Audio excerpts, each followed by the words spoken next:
today we are talking about the debate format, how we will do the debate later on. This should be fairly short, and then we will do the debate. So beginning with World School's debate format, this is one of the most common ones. Obviously there exist other formats. So just the basics, there is a proposition and opposition, so a side for the motion, a side against the motion. So generally you would have 4 speeches per side, 3 constructive speeches and 1 reply speech. We will talk about the speaker roles later on, but today we will do a bit of an adapted format, so we will just do 3 constructive speeches on proposition, 2 on opposition, and each should take about 3 to 4 minutes, so there is nothing much to worry about. Usually we take up about 8 minutes or 7, so 10 minutes.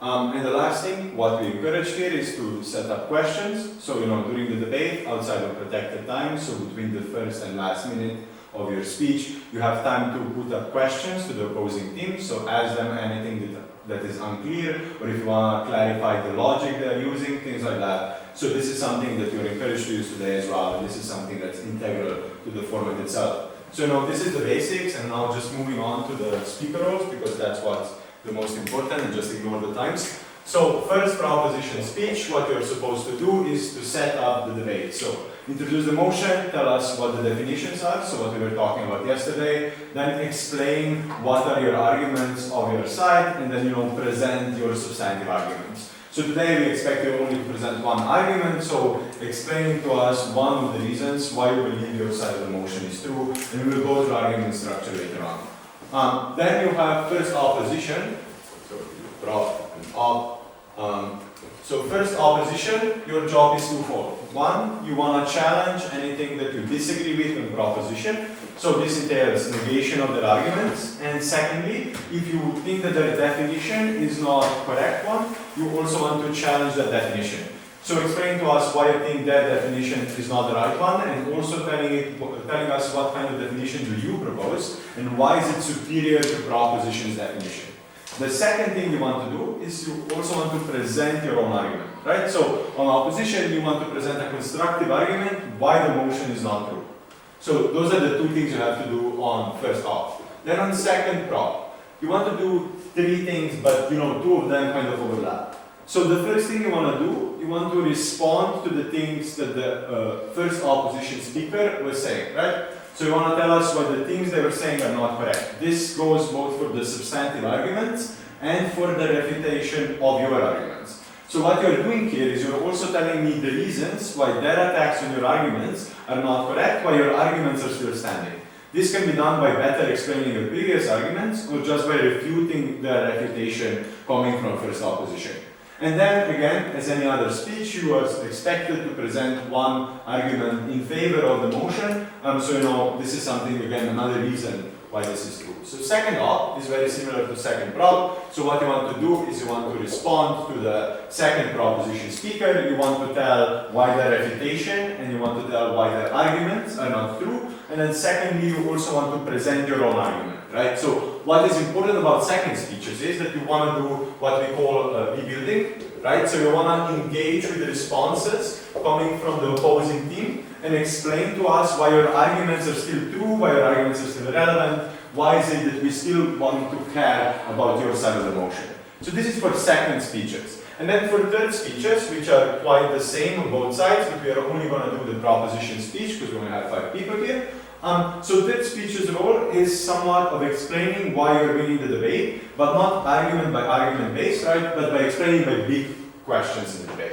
So for example, if we talked about motion yesterday, right? So this house believes that we should recognize a right to be free from intentional offensive speech. In that case, the third proposition speaker would ask themselves, firstly, is this justified? Is it justified to recognize such a right? And then explain how your side is winning, is winning the justification part of the clash. And then secondly, you can ask yourself whether the utility is greater on proposition and opposition. And again, explaining to us why your side is winning that clash. Then the third step, that's a bit more advanced, but I think we can mention it nonetheless, is to also explain why some clashes or questions are more important in the debate than others, and why your side winning those questions is the thing that wins in the debate. So for example, if on proposition on the motion that I just mentioned, you are arguing that, you know, it's justified to restrict free speech, or an opposition that it's unjustified, you want to show to me why is it that justification is important in this debate. So why is it that we should care whether something is principally justified or not? And this is one of the things that the third speaker can do, and explain why certain questions are more important than others. So because we only have 4 minutes today, right? What we expect, or what we want to hear, one argument, right? And we just want to hear, you know, 2 minutes approximately for an argument, maybe 2:30. And then the second thing, we just want to hear responses, right? So this is true for first and second speeches. In third speech, we want to hear about the questions and about, you know, probably a couple of minutes per each question that opens the debate. So some explanation why your side won. And I encourage you that, you know, I will allow you to split on your own how you want to do this speech. But at the end of the day, I do encourage the people who have some prior knowledge of the debate do the thirds, because I think that they're perhaps a bit more tricky than the other two. Any questions at this point? No? Clear? Cool. Okay, so argumentation. So what is it that an argument is? So it's a reason why your side of the motion holds true, right?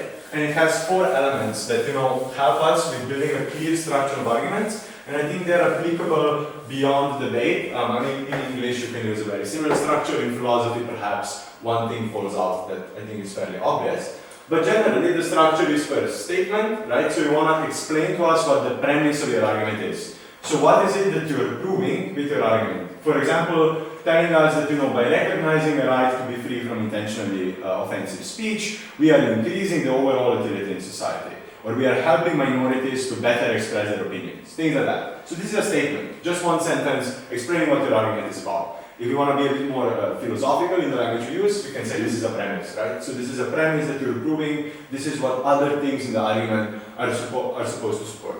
So secondly, what we want is an explanation, right? So we want to hear why is it that at the end of the day, on your side of the house, we get a better reasoning, and why is it that the premise we were talking about is true, right? So just explaining to me, we are talking about it opens up the space for deliberation for minorities. We have to explain why is it that this happens. So by saying, for example, that when we have minorities who are, you know, subjected to offensive speech, they're less likely to speak up. Why? Because no one wants to speak in a situation where they're constantly under pressure, where they're constantly offended, and people use this to hurt them, right? So at the end of the day, minorities in status quo or silence, they're not able to express their opinions. On our side of the house, when we recognize this right to be free from intentionally offensive speech, they are not anymore, meaning that they're more likely to engage, you get better deliberation. So this is an example of explanation.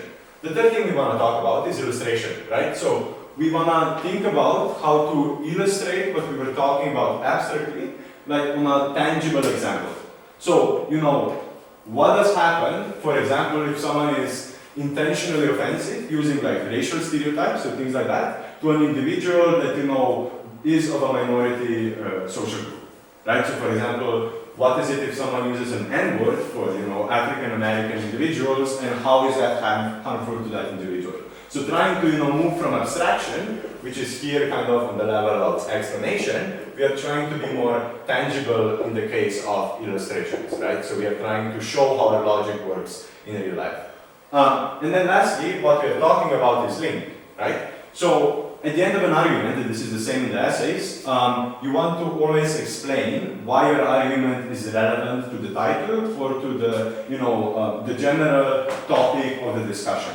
So in the case if we use again minority views, we want to express why this is important when it comes to, you know, giving someone the right to be free from intentionally offensive speech, right? So just saying, for example, that this is due to you being able, that this is important because we don't want to silence anyone. And that, you know, by protecting the views of minority, by allowing other people and more people to express their opinions, we overall increase the quality of deliberation. So this is a link, right? So just tying it back and explaining how the statement is relevant to the motion, right? Okay. Anything unclear? Refutation or clash, as it was said on the previous slide. So what is about refutation? So this is just explaining why your opponent's arguments are not true.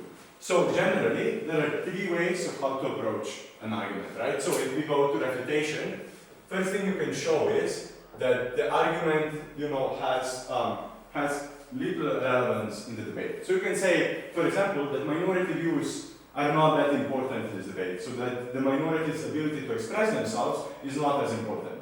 I think this is not the best way to approach this argument, but this is one of the ways to address it, right? So explaining relevance and saying that it's not as relevant as the other thing it claims to be.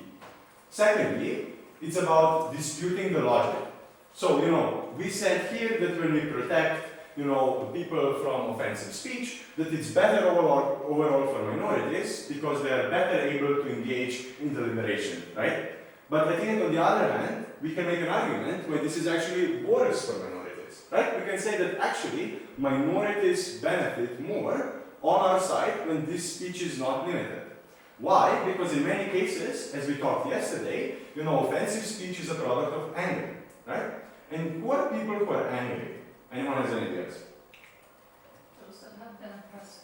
Yeah, right. So minorities, as the ones who are frequently oppressed, who are frequently on the other side of, the divide between political power and disenfranchisement, they're usually angry. So they're more likely to use, offensive language to express their dissatisfaction with the status quo, meaning that at the end of the day, they are more harmed by proposition side than by opposition side. Because on op, they can still expose all the inequalities they suffer to, but on proposition, this is not the case. So this would be an example of disputing the logic. And then the third thing is just mitigating the impact. So on prop, we say, it happens that lots of minorities happen and get the benefits that we are talking about, and this is why this is important in the debate.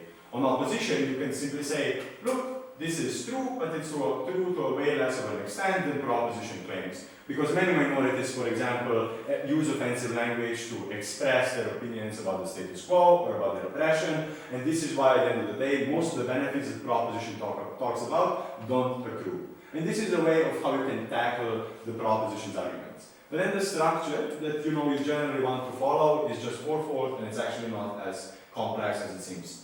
So first, you want to tell me what were they saying that you disagree with. So they said minorities benefit from giving everyone a right to be free from intentionally offensive speech. So just say that. Then say we disagree with it because of, right? So what I really disagree? Is it that with the whole argument, with the logic? Is it with, what we talked about with the specter of impacts, or is it with the relevance? Then explain why you disagree. So just say, we disagree because we believe that actually on balance, minorities benefit more when we don't sanction offensive speech. And then just explain, therefore, why is it relevant? So therefore, the argument does not stand because they don't manage to prove that actually the benefits for minorities accrue on their side of the house. Okay, any questions about the refutation? Great, love that. Okay, so we are splitting up into teams. We have until 8:50 for you guys to prepare your side of the motion. So again, Nika, and sorry, I will need names again. Lara and Kaya. Okay. You are proposition, and on opposition the other two, so Eva and Anna, hopefully. So you are op, and prop is the team with Nika. And again, one argument per first and second speaker. In third speeches, what we want to hear is why we're winning the debate. And POIs, so do ask questions. So any clarifications or any questions that you want to ask the other team, do engage with that. And yeah, you have until 8:50 to prepare your case, and then we shall start the debate on the motion. This House believes that we should recognize the right to be free from intentional offensive speech.